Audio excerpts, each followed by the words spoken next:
ఏం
అర్థమే కావడం లేదా రావణ చౌదరి?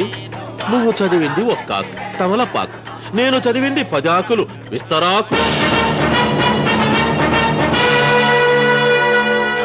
నీకీ భూమి సిక్కనే కూడదు.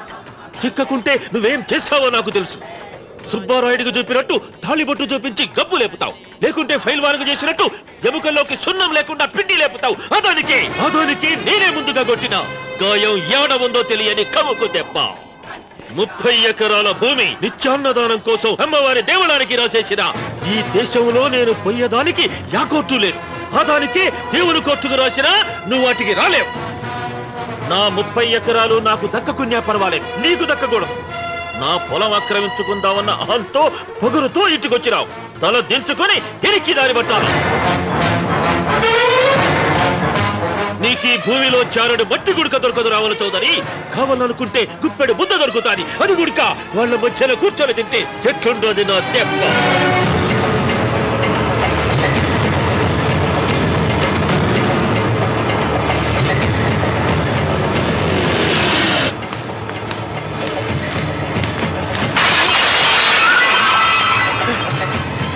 ఏమైంది?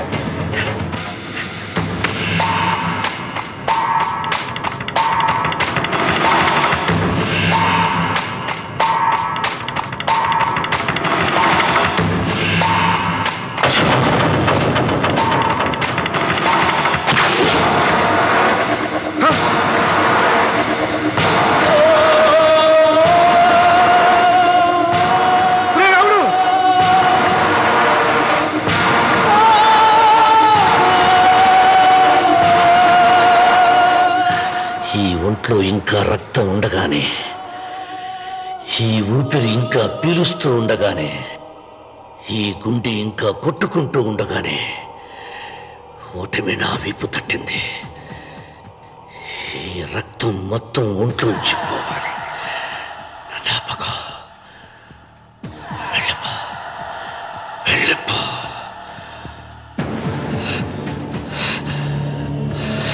అమ్మా సీతారత్మ, అమ్మాయిదిరా మరి పెళ్లికి వెళ్ళారండి. అయ్యో రే, నువ్వు వెళ్ళి డాక్టర్ తీసుకురా.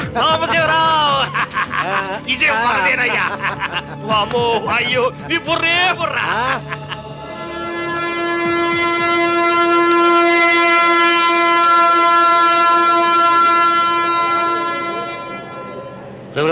ఏంట్రా కింద పడింది తింటున్నావు? రేపటి నుంచి మీరు కూడా తినాలండి. ఎందుకురా? లేకపోతే ఏంటండి, పని ఏమైనా ప్రేమించగానే సరిపోలేదండి, వాళ్ళు అలవాట్లు కూడా నేర్చుకోవాలి.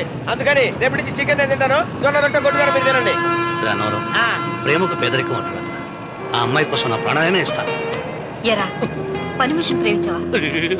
అమ్మా నీ దండం పెడతానే, పని మనిషిని కలుపుకులా తీసేయద్దు. ఆ అమ్మాయి నాకు ఇష్టం అమ్మా. అమ్మగారు ప్రతి పెళ్లికి అబ్బాయి గారు తీసుకెళ్ళి వాళ్ళు ఎత్తి అక్షంతలు వేయించడమే కానీ ఆయన నెత్తి మీద అక్షంతలు ఎప్పుడే ఇస్తారండి. అట్లా ముద్రపోయిన బెడకాయలు తయారవుతున్నాడు. నేనండి. ఆ అమ్మాయి దేవురు.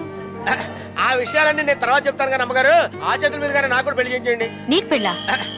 అవునమ్మగారు, అబ్బాయి గారు పని అమ్మాయిని ప్రేమిస్తే నేను బాగా డబ్బులున్న అమ్మాయిని ప్రేమించారండి. అదిగో రైలు సిగ్నల్ ఇచ్చారండి. మీరు మా పెళ్లికి కూడా సిగ్నల్ ఇచ్చేస్తే ఈ రోజు మీ ఇద్దరికి ఏమైందిరా? నమస్కారం అండి. రండి.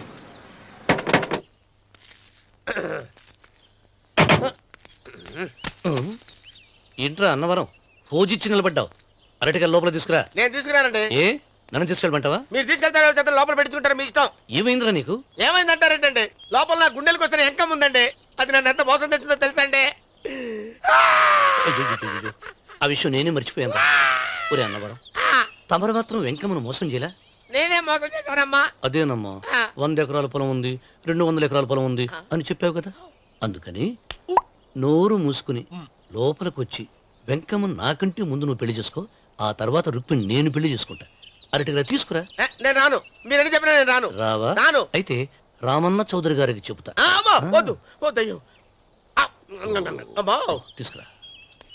నమస్కారం అండి.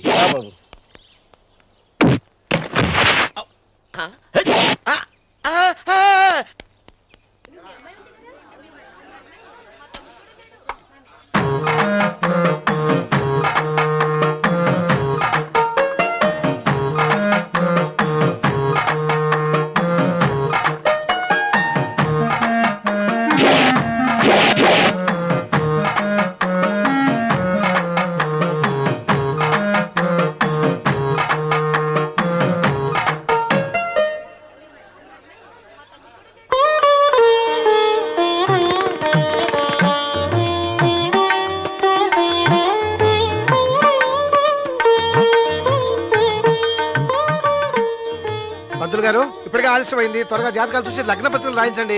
నేను అదే కంగారు పడుతున్నానండి. ఇప్పటికే ఆలస్యం అయిపోయింది, మంచి ముహూర్తం దాటిపోతుందేమోనని. మీరు మాత్రం ఏం చేస్తారండి? మీ ఊరు నుంచి బయలుదేరి రావాలంటే ఒకవైపు కొండ, ఇంకోవైపు చెరువు, మధ్యలో ఆలయం. ఆలయం లేకపోతే సమయానికి వచ్చి ఉండేవాళ్ళుగా. గాయం ఏడ ఉందో తెలియని కవుకు తెప్ప 30 ఎకరాల భూమి నిత్యాన్నదానం కోసం అమ్మవారి దేవుడానికి రాసేసిన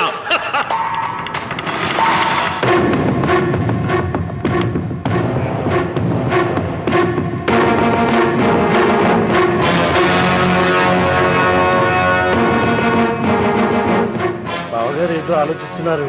లాంఛనాలు ఏమన్నా కావాలంటే చెప్పమనండి. ఏమిట్రా ఇంకా ఆలోచిస్తున్నావు? రావుడు, వాళ్ళంతా కంగారు పడుతున్నారు. శుభం.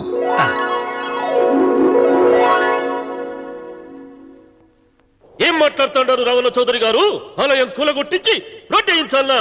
ఇన్ని సంవత్సరాలుగా మన గ్రామం కుగ్రామంగా మిగిలిపోవటానికి రహదారి సదుపాయం లేకపోవడమే కారణం. ఇదిగో 6 మైళ్ళ పొడవున రోడ్డు వేయించడానికి ప్లాన్ సిద్ధం చేశాను. దీని మూలంగా నేను 120 ఎకరాల పొలాన్ని పోగొట్టుకుంటాను. అది సరేనండి, మరి ఆలయము? పదవిలో ఉన్న వాళ్ళు ఆలోచించవలసింది ఆలయాన్ని గురించి కాదు, ప్రజల శ్రేయస్సు గురించి. ఒక పక్క కొండ, ఇంకొక పక్క చెరువు, మధ్యలో ఆలయం. దాన్ని పడగొట్టకపోతే ఇంకో 6 మైళ్ళ దూరం ఎక్కువ పెరుగుతుంది. అది అమ్మవారి ఆలయము. నోరు లేని అమ్మవారి కంటే నోరున్న జనం గొప్పవాళ్ళు. రోడ్డు లేకపోబట్టి ఈ పల్లెలోని పేద ప్రజలు పండించుకున్న కూరగాయలు పట్టణానికి తీసుకెళ్లలేకపోతున్నారు. వాళ్ళ బాగు కోసం రోడ్డు వేయించి తీరుతాను. దానికోసం ఏమైనా చేస్తాను. ఏం చౌదరి గారు, మీ ఇంటి మొగల శివలింగం అన్నే ఉండాలా? దానికి దినాము పూజలు పురస్కారాలు జరుగుతాండాలా?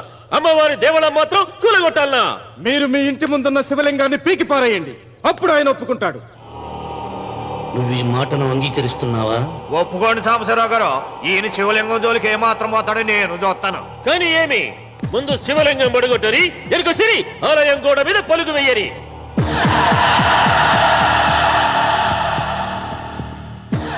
ముందుకేసిన అడుగు వెనక్కి తీసి అలవాటు ఈ రామన్నకు లేదు. నేను మడమ తిప్పను. మీరు మాట తప్పితే మరణహోమమే.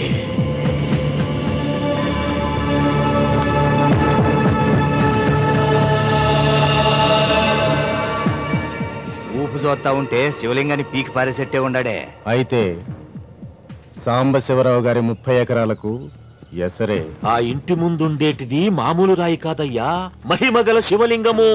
తరతరాలుగా వాళ్ళ వంశాన్ని కాపాడుతాడాడే దేవుడు. చెయ్యి వెయ్యని తెలుసని.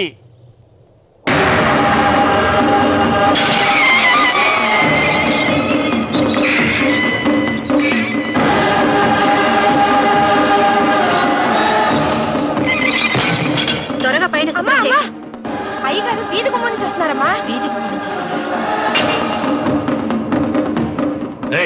ఆ నల్లరాయిని పెకిలించండి.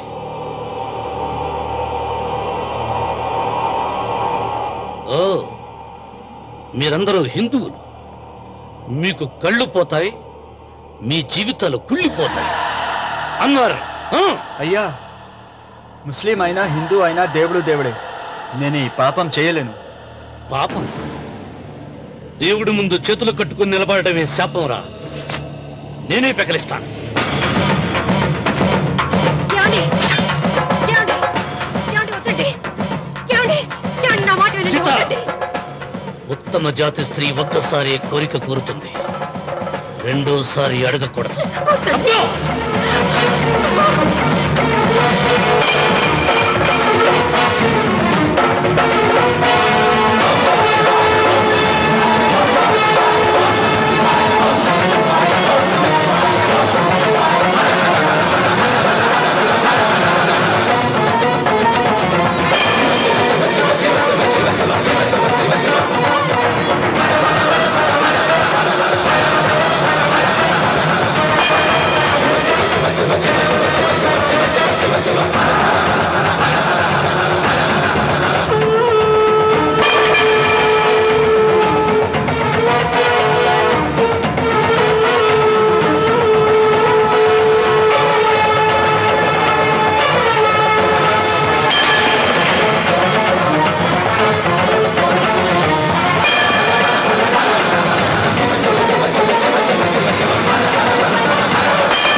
రామన్న, నీ తాత ముత్తాతల కాలం నుంచి ఉన్న స్వయంభూలింగాన్ని తీసేసి మహాపరాధం చేశావు.